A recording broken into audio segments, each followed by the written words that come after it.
We're going to be looking at Isaac.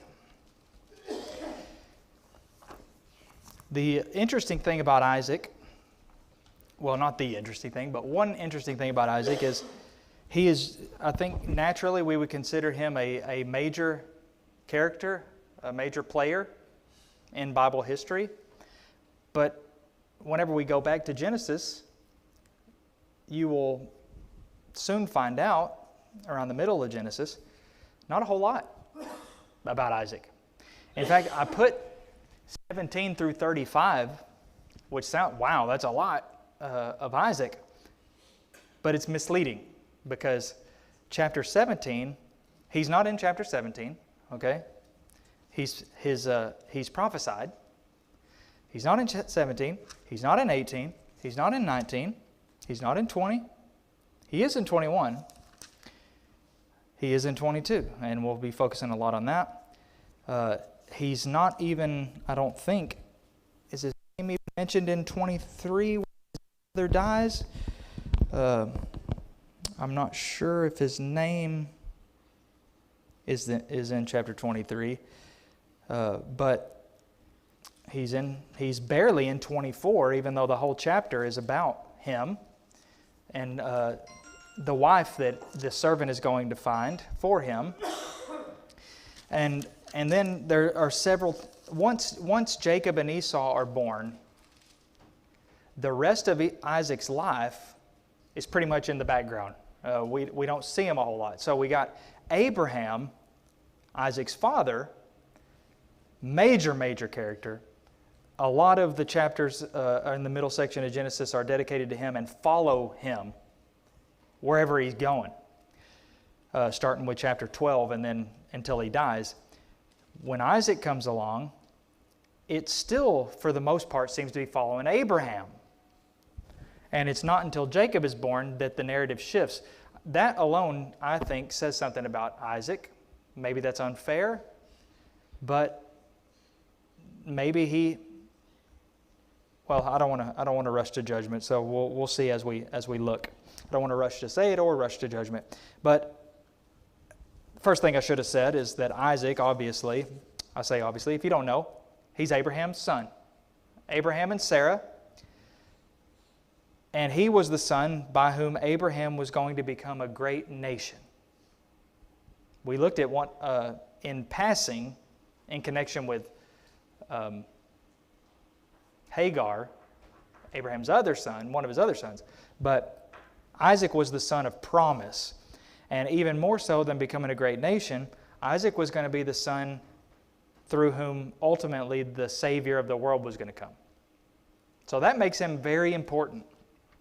Even though during his time, as sort of the patriarch of the day, his father is still in view, in focus. Now, when his son is born, the father goes out of the focus and it follows the son.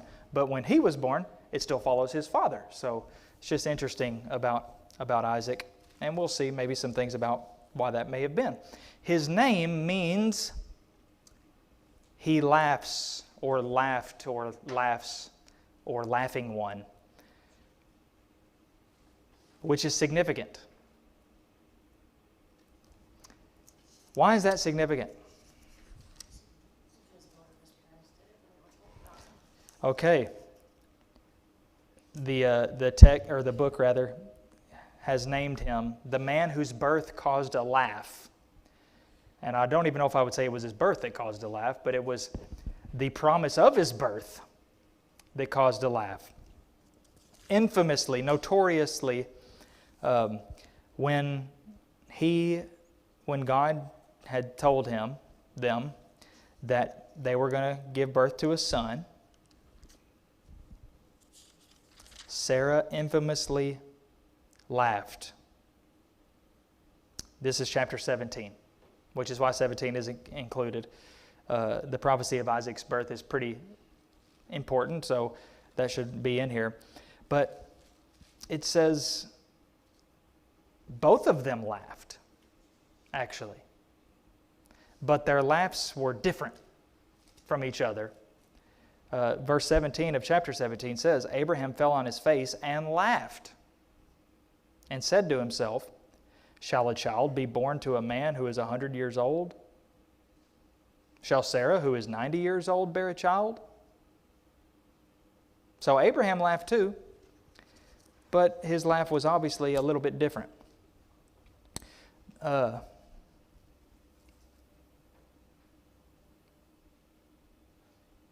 The account of Sarah laughing is in the next chapter, where the three men are at their house, and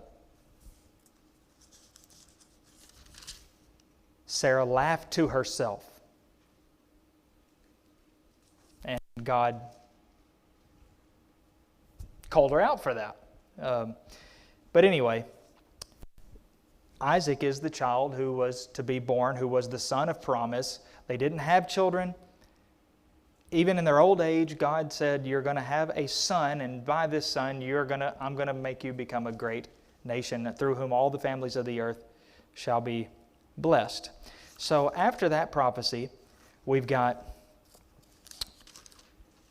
the three men at their house, two of which were angels, one of which was God himself in the form of a man. That's pretty evident by the fact that it was Jehovah that was talking to Abraham about, why did Sarah laugh when I said that, So then chapter 19, the two angels leave and go to Sodom to destroy it, to save Lot and destroy it.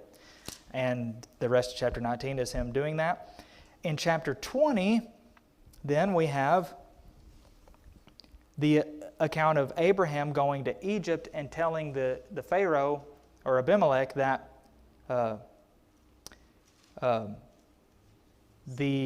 his wife was his sister.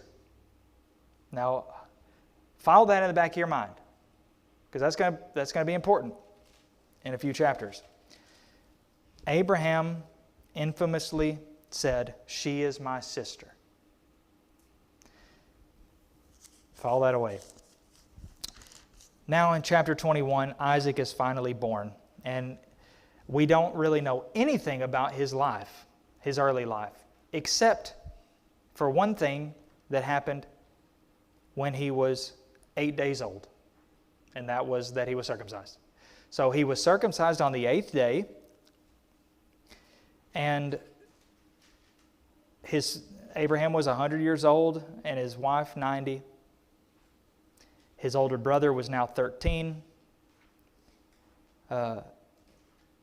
And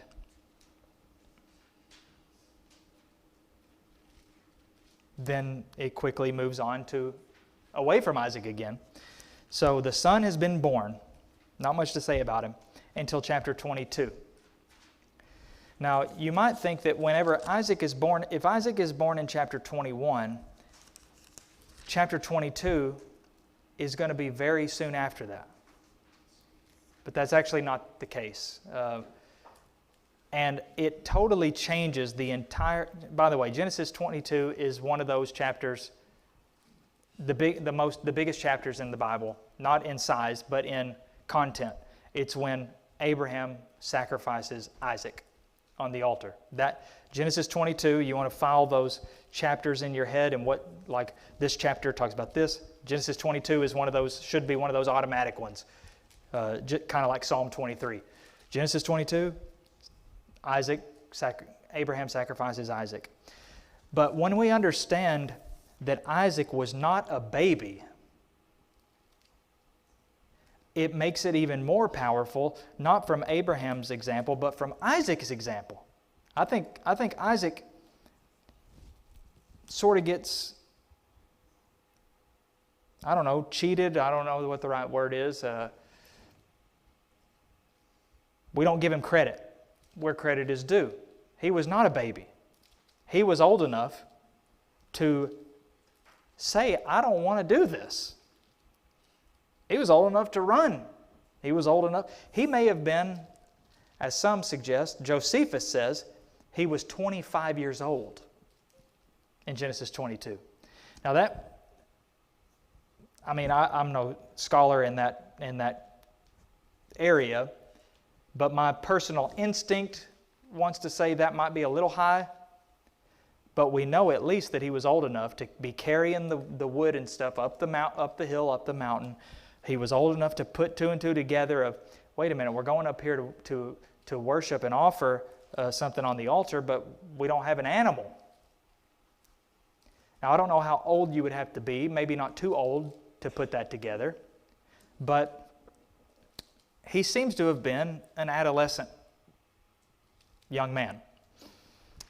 So that totally changes from the picture that we might see sometimes of a little blonde-haired, blue-eyed baby on the altar, where Abraham is about to poke with a knife. Isaac, we talk about Abraham's faith in this, but what about Isaac's faith? Isaac eventually is informed, or at least catches on, that what Dad is doing is he's about to offer me out of faith and trust in God. And he's trusting God. Like he says in verse 7, Isaac said, well, here's the fire and the wood. Where's the lamb?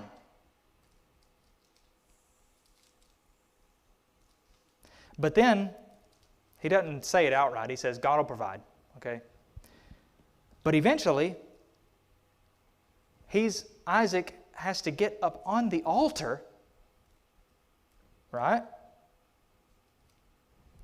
So even if he was so little that Abraham could pick him up and put him on the altar, or if he was old enough that Abraham's not going to be able to just pick him up and put it on there, he's going to have to say, okay, I need you to get up here. I mean, see how much different the picture is depending on what age you make Isaac. But the general consensus is that he was much older than what maybe the kids' version of the story would suggest. And I think that is solely because chapter 22 comes right after chapter 21, where he's born. So it's just kind of an assumption, well, it's the very next chapter, so has to be, he has to still be a baby because he was just born.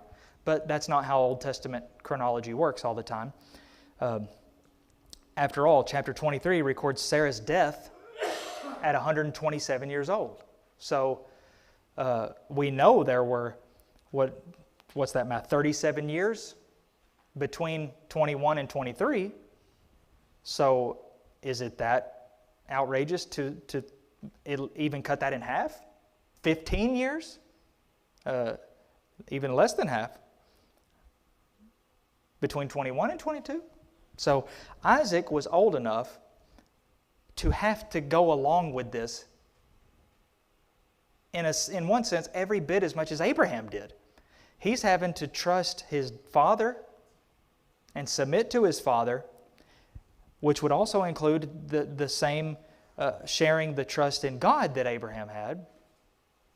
And so I think Isaac is ripped off a little bit, or has been historically, about the credit that we give, because we give it all to Abraham, because Abraham was going to sacrifice, give his only son, and not even not just his son, but the son that was promised.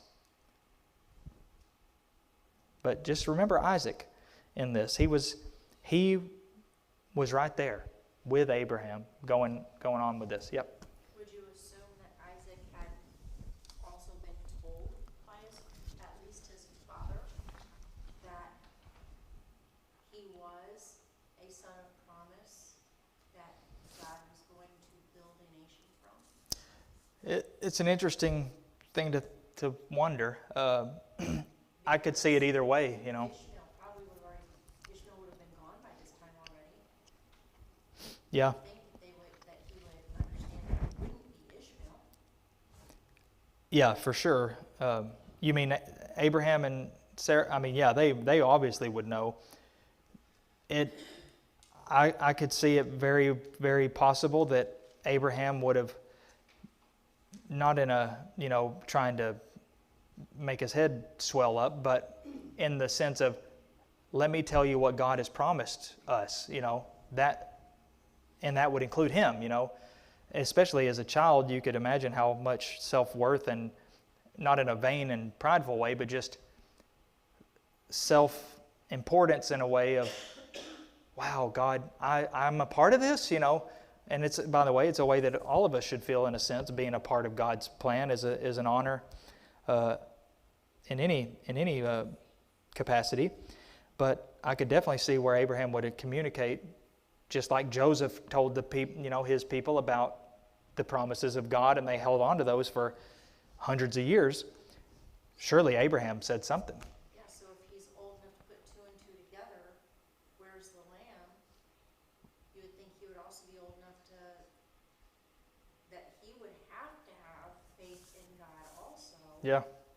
Because for the same reason that Abraham knew God's not a liar.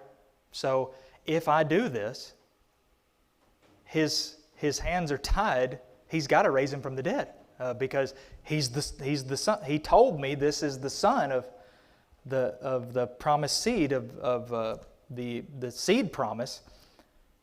So he can't die. Even if he dies, he can't stay dead. So you would assume if Isaac was aware of the promise, he also would have had to have that same, or at least trust in his father's reasoning about that. So yeah, either way, Isaac deserves some credit in that. Yeah. The faith of Abraham and the faith of Isaac does not include how is God going to do this. I mean, when I looked up the definition of the word laugh, and I don't know if it's the same one, it can be laughter of joy, or sometimes it's out of scorn. You're laughing at somebody. There's a difference. And so, in fact, Sarah, I think, was embarrassed. Are people going to laugh at me? Here I am. An embarrassment sort of thing. So, you're right, there was a division there. But Abraham had already told Isaac, we will go up there, and we will come back. Yeah. So they both knew they were both going to come back down that mountain. And the how is not supplied.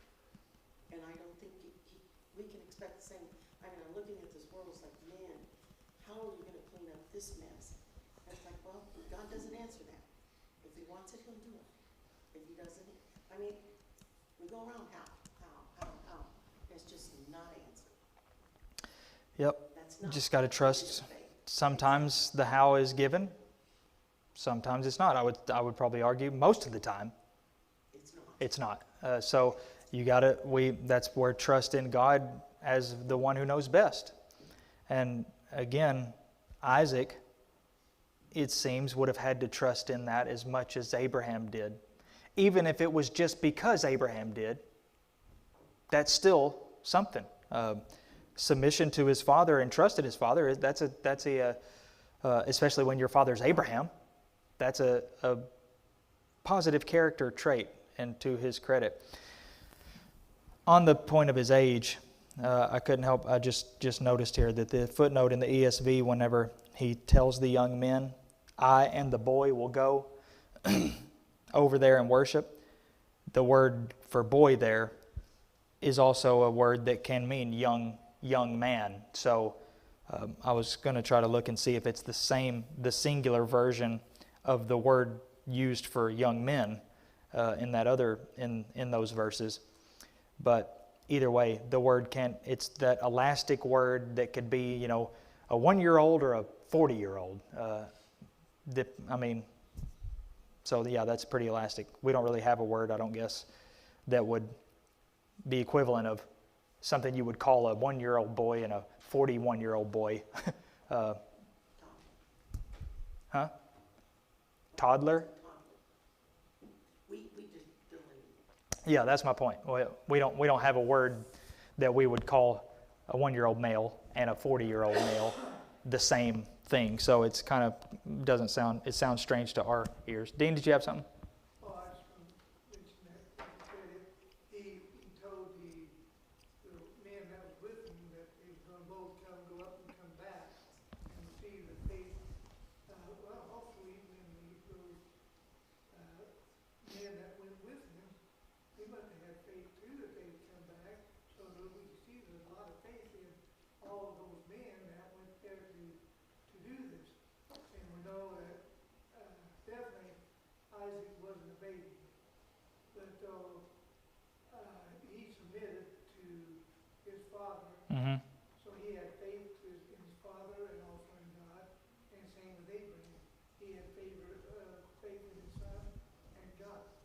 Yep. So he deserves credit for that. By the way, the word there is the same when it says he took 2 of his young men and went, and then he said to his young men, you stay here, I and the boy, same word as young men. So whatever those 2 servants were, which they're called young men, is what Isaac was, because it's the same word, just one's the plural and one's the singular. So interesting.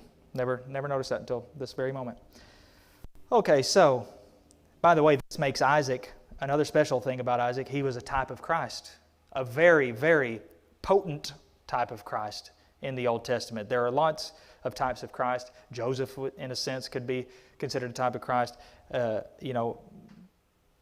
Adam, even in a way, was kind of more of a from a negative, opposite, antithesis kind of thing, but it's still a type in a sense. Paul sort of makes that connection. Isaac was, in maybe the most obvious sense, as being the only son of that was going to be offered. And then it's just a whole bunch of types in chapter 22. Then the ram caught in the thicket was also a type of Christ because he died in the stead of Isaac. So just a chapter account. A lot of people have issue with it, and because they want to nitpick about and make it a trial against God, but nothing there, as they say. Okay, so chapter 24, Isaac is going to get a wife. Doesn't really have much to do with Isaac because Abraham tells the servant, go there to this place and find a wife for my son Isaac. And Isaac doesn't really have any say in it, it seems, until she gets there. And thankfully, for both of them, it worked out. But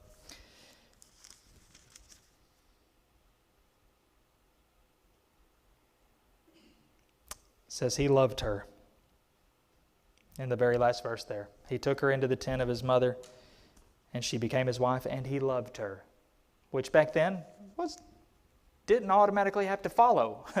She may have become his wife, but that doesn't mean he's going to love her because of the nature of the way marriage arrangements were made.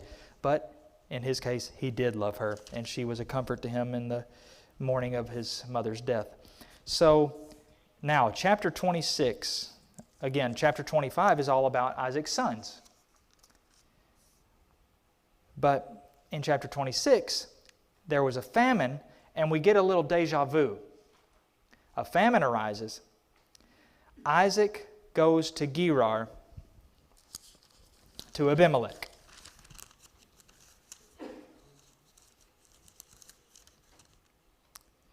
Now, it's just like when Abraham went down to Abimelech, and God actually told, let me confirm this. Yes, God, wait a minute.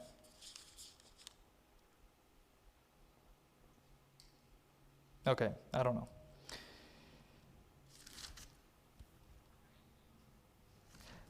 At any rate, when Isaac was going to go, God told him, do not go down to Egypt. Stay in the land that I'm going to tell you. And that's interesting because that was not the way it worked with Abraham. There is no record of God coming to Abraham and saying, no, don't go down to Egypt. Because that apparently would have been the natural thing to do. We see it multiple times in famine. You think about Jacob Jacob and Joseph. Famine arose. Where do they got to go to Egypt? That's the place you got to go. But God specifically tells Isaac, do not go to Egypt. But there's no explanation. And it's sort of been speculated that it may be a testament to some character differences between Isaac and his dad, his father. But the ironic thing is, in Gerar, the deja vu gets even deeper because he does exactly what Abraham did. He says, this woman is my sister. So, coming around like father, like son, and it got him into some trouble, just like it did Abraham. It's just kind of ironic and interesting because the only way Isaac would have been able to know about that is if his dad told him about it, which I don't know if he would have done that, but either way, maybe that does show that a little bit that they were similar in a lot of ways. But clearly something was different, and that's why God did not want him to go to Egypt during that famine. But he was a faithful man. He was a godly man. He was a godly patriarch. He's in good company whenever God is, however many times God is referred to as the God of Abraham, Isaac, and Jacob. I mean, that makes you important automatically. But he was not perfect. By the way, if you notice in the paper, if you have one, he was the only patriarch that only had one wife. Not even Abraham could say that. He was the only one of the patriarchs, as far as we know, who married Rebekah, never married anybody else. Yep. Was Abimelech a Jew? Because when he said that Rebekah was his sister, and it specifically says he said that because she was attractive, and he was afraid that they would kill him for her. Abimelech knew that if somebody had slept with her, it would have been a sin. That's what how he viewed it anyway, that you're going to get us in a lot of trouble, seemingly with the gods or whatever, at least. I mean, God. That's what I'm trying to figure Yeah. out. I mean, obviously with God, he intended one man for one woman. And this guy knew it. And he knew that. At least he knew that it is not right to take another man's wife, to be with another man's wife, and therefore, no wonder he was a little frustrated and aggravated, because it's like, you've put us in danger by telling us that. Maybe you were trying to protect yourself, like we know Abraham was. They'll kill me if they know you're my wife, so I got to say you're my sister. Isaac told him that. Yeah, so it's same thing. Yeah. He knew that would be wrong for him to have done that. Yeah. Does he ever bring up the name of Jehovah? Not that I see. So, yeah, it's You would have brought guilt upon us. guilt upon us, which is kind of vague. But at least they shared that value. Yeah, Angie? It wasn't wrong to kill him. It wasn't wrong to kill him. Well, yeah, that's just killing somebody. That's not. It was wrong to sleep with another man's wife. Yeah. Did you say he sinned by going to Egypt? Like he didn't listen to God because he went to Egypt? No, I didn't say that. Oh, okay. I was going to say, because I don't see anywhere where it says he went to Egypt. No, he was told not to, which implies that he was going to, or because, like I said, that must have been the natural thing. But he didn't end up going. He settled in, Gerar or whatever, because apparently he was going there en route to Egypt. Is how I interpret this, because he went there. And that's when God appeared to him and said, don't go to Egypt, which I kind of take as, don't continue on to Egypt. Stay here. Don't go any further. And that just sort of leads to, I wonder why he didn't want him to go to Egypt. But only speculation there. Yep. Well, that's where Abraham went. And we know that when he told him that Sarah was his sister, we know what happened. There was a curse put on the people down there. Did they get sick? What was it? I can't remember now. I can't recall what happened to the people there. But I thought God caused something to come upon those people there out in the land of Egypt.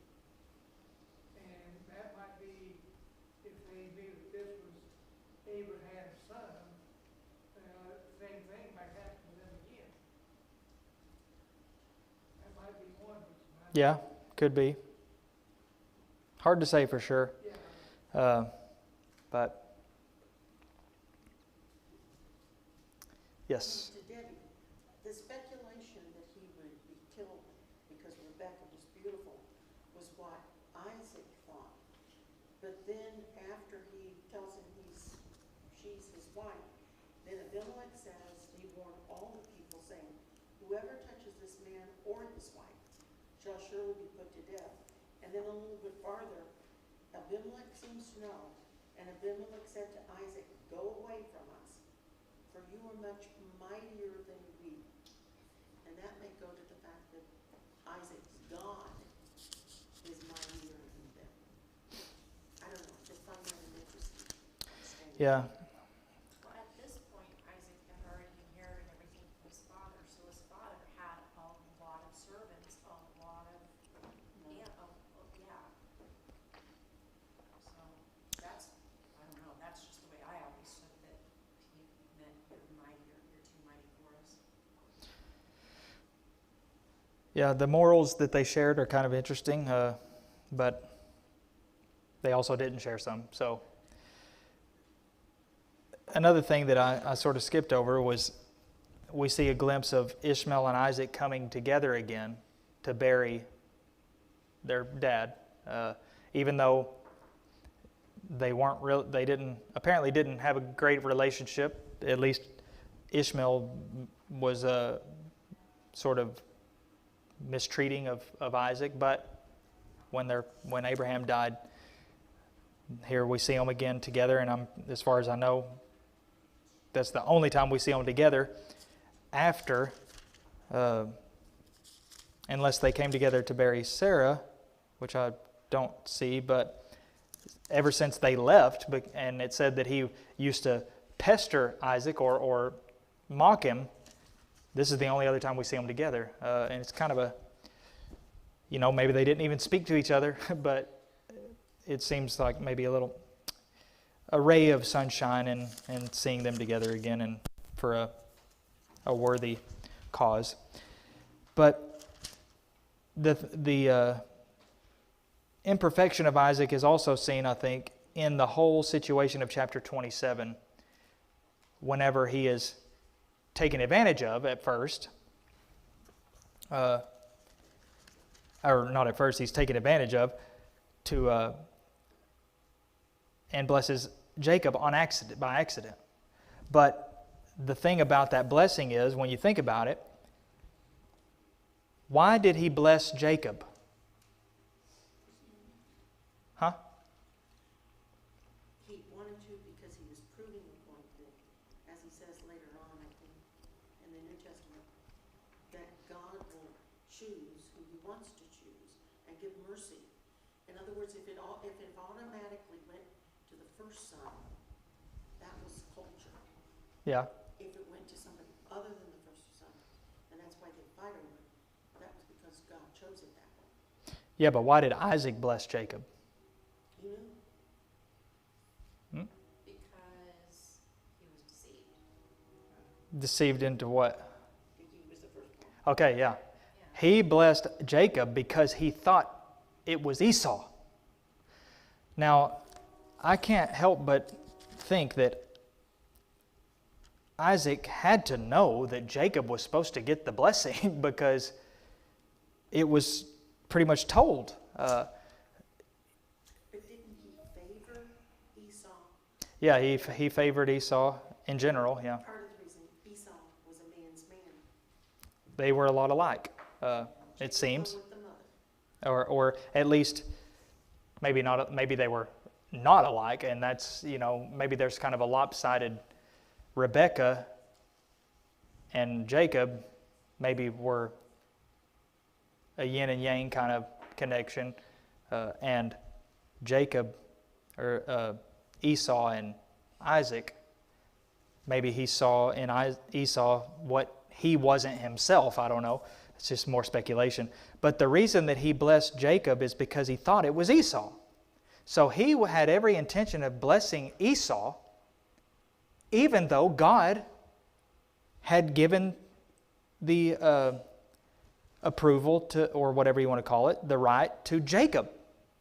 So he sort of gets away with that as far as our judgment is concerned usually. I don't think most people don't see in this a mistake by Isaac, but we have to remember he blessed Jacob only because he thought it was Esau, which shows that he intended to bless Esau, even though God had, and the fact that he was very angry, he trembled violently when he found out, is further evidence that he did not intend to give to submit to this different, like you said, this different arrangement, because he favored Esau. To whom did God say, even when the children were in the womb, that the younger or the older will serve the younger? He was talking to Rebekah So she specifically. knew that God had deemed this, but did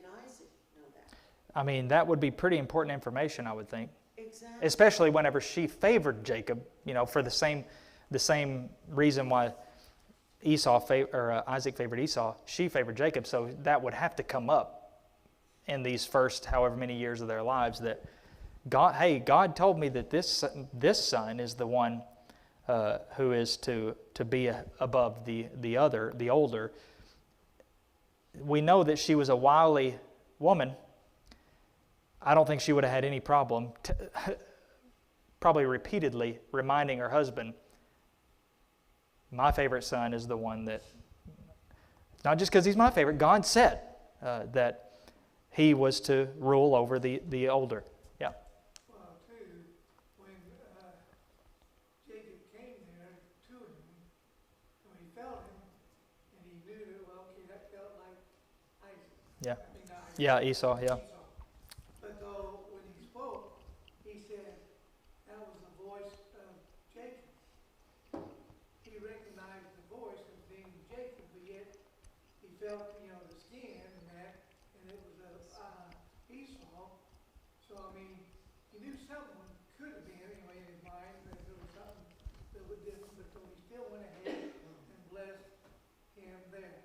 Yeah. Whether he realized that God was there doing this or not, I don't know. Yeah, well, again, He had knew a little bit. Rebekah and Jacob were totally wrong. I mean, no question. Their scheming was not right.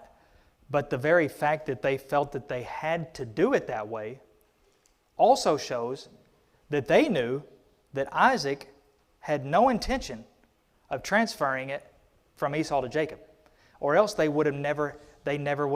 never would have had to come up with this deceptive plan to steal it from Esau. So Isaac, I guess in that sense, is an example of sometimes we can get caught up in other preferences and self-serving things that we are even willing to ignore God, what God has said. Yeah.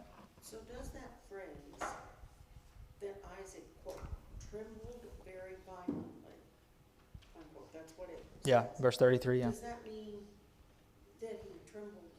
I mean, you interpreted it as he trembled because he was so angry. Yeah, yeah. Could he have trembled because he was scared to death that he just bestowed upon somebody he didn't know who it was, something that God did not want him to? In other words, could he have figured out at that time that he was going against God? I mean, I'm not sure.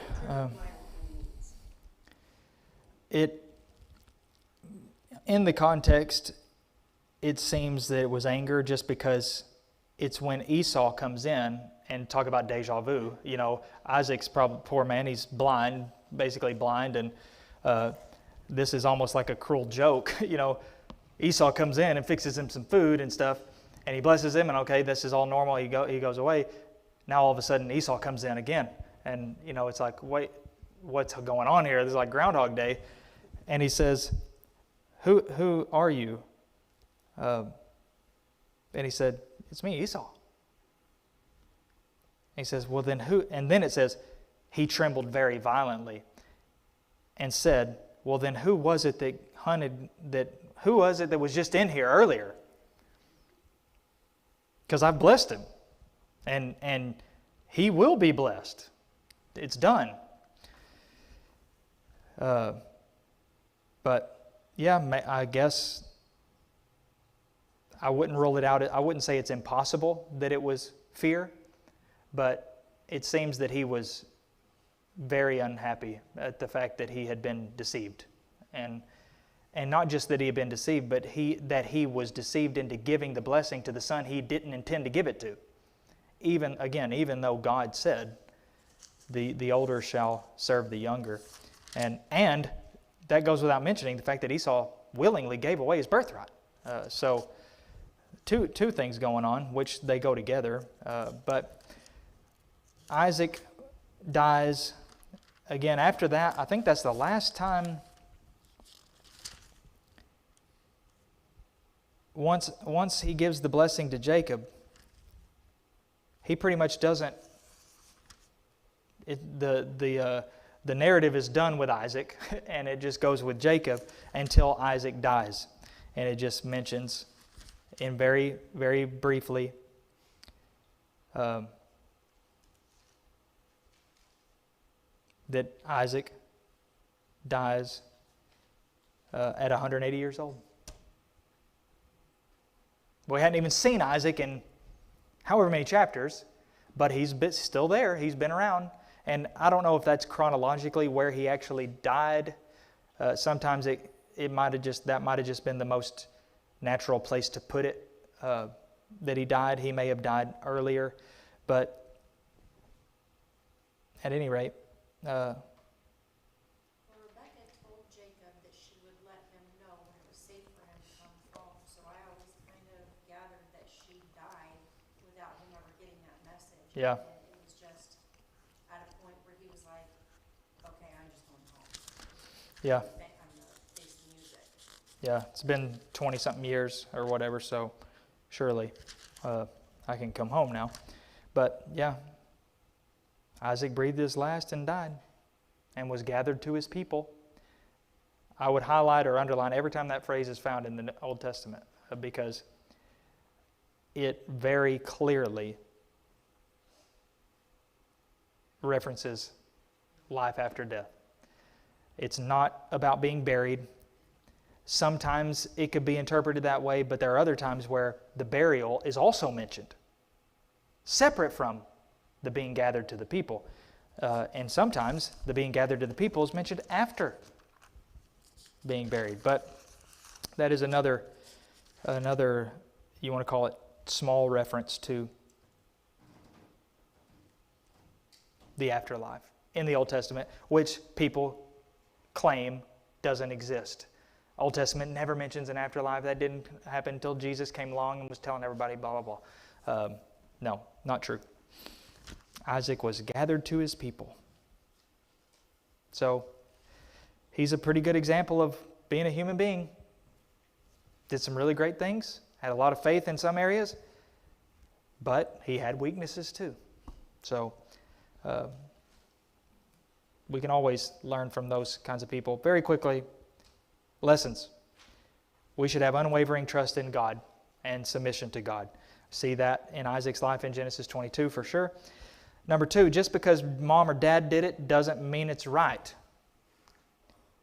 Chapter 26, when he either unknowingly or knowingly did exactly what his dad did in the past. Dad did it, so, I'll do it. Nope. Do it if it's right, not just if dad did it.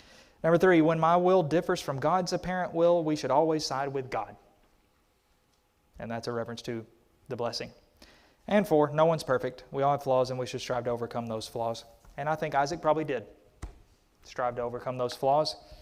He had a wonderful example and father in Abraham.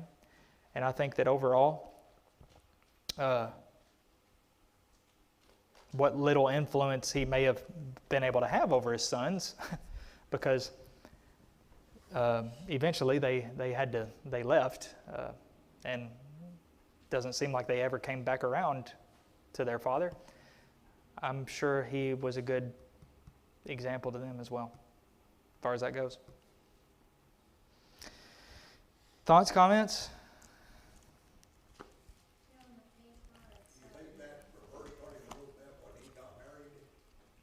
Which part? Yeah, see, he was deceived then. He deceived his father to get the birthright, and he was deceived, worked 7 years for Rachel. Oh, Jacob, yeah. Got Leah, and he had to work another 7 years to pay her off. Kind of got a taste of his own medicine. Right. They played a trick on him just like he played on his dad. Poor old blind dad, you know. Almost exactly the same trick, just not as elaborate. She just hit her face or whatever. Yeah, interesting. Goes around, comes around, they say. Angie, did you have? Yeah, I was gonna ask, I wonder where the person that wrote this book came up that Isaac was blind for some 50 years. Yeah, probably just one of those speculations, or maybe they're doing some math of from what age he probably was when it mentions that he was blind to his death age. Maybe he's speculated to have been around 120 years old in chapter 27. I don't know. That's just some off the top of my head. Might be what they did there. Dude, how many years was Jacob away from his dad there for a while? Yeah, At least 14 more. I think it was about 21 total. 21 years. I think, if my memory serves. But I can't remember if he ever reunited with his dad, or if he didn't ever see him again until he died. But No, it does say, I think there's a reference to that he went back to the place where his father. and that Isaac's years were 180, and that Isaac and Esau buried him. Or Jacob and Esau buried him. So I don't, yeah, that's all there together. I guess it doesn't have to be necessarily. Maybe he was there before he died, or maybe he didn't get there until. Maybe he got there because he died. Either way. I have a hard time to understand all this deception and everything that took place there. I wonder why Jacob just wasn't born first in there. We wouldn't have to go through all that. Well, that's a discussion. Yeah, that's a. It's all God's providence. Yeah, it is a good. I mean, it's a legitimate Hard to thing. see Yeah. where we need to go, I just have never understood all that deception. I think it's just that, it goes back to the way prophecy works. It's not that God made it happen that way, but He just saw that it would happen that way. With grabbing the heel or whatever, and the fact that he came out before Jacob, and God just said, "This is how it's going to be." He didn't say how. So obviously God knew that Esau was coming first, and He knew that Esau was going to sell his birthright to Jacob. And it is interesting, though, and makes you wonder how it would have played out if Rebekah hadn't come up with that schemy plan of deception, how the blessing would have been transferred. Because not that God approved of that, because that was totally inappropriate, immoral, especially considering they're taking advantage of his poor blind dad in that way. Old, frail, and blind. And so God obviously was not condoning of that, but he knew that something was going to be done. He knew what was going to be done to make that happen. Yeah. Well, I don't know that, we could make answer if Isaac was blessed Esau, well then Esau would get the blessing of God. And then he told Esau after he'd already blessed Jacob, and he could not bless. Yeah, he said, "Sorry, it's over." So that even though after that one, it couldn't be transferred. And that's one way how God proved that Jacob was going to be the one that got the blessing. Yeah. He did it. We would think, how did he do it? He did it. Yep. And it's almost like another case of deja vu, because here we are with two people trying to help God fulfill His promise, just like his grandfather had all those years before. Mm-hmm. You know, with Ron's question, and like you're saying, he doesn't answer the hows. Rarely do we get an answer to the why. Mm-hmm. What we do know is what he said. And the best way, it's like, why do you do this? Because God said so. I mean, Naaman's like, why do I have to go to that river? I like this one better, and that one's got. Yeah, Euphrates is way better than the yucky Jordan. Exactly. To man, there's always those questions that I think the devil kind of works his dirt in, instead of just learning because he said so. That's where faith comes in. Yeah, that's bottom line. If even when we don't have the how, we don't have the why, He said so. God said so, and that's where that faith and trust comes in, that God knows best. And just because God said the older will serve the younger does not mean that God had any part whatsoever in that deceitful plot and the way they did it. God is not going to lead somebody to sin in order to bring about something that He prophesied. God, He could have done it if He's going to do it directly, He could have done it in numerous different ways. He's not going to lead those Rebekah and Jacob to do such a evil, just straight evil thing to his father. Yep. You know, this was the only time that the young was going to serve the older. Because I mean, the older served the younger. Yeah. Because we know that Joseph, Yep. he was one of the youngest, not quite the youngest, but he was next to him. And all of his brothers served him. Yep. So, I mean, the thing is, like I say, we can always wonder why, but the thing is in God, that's how God wanted it. And even though we would try to figure out another way to carry it out, but God, he had another way. Yep. God doesn't need our help. So He wants our help sometimes with some things, but He doesn't need it in that way.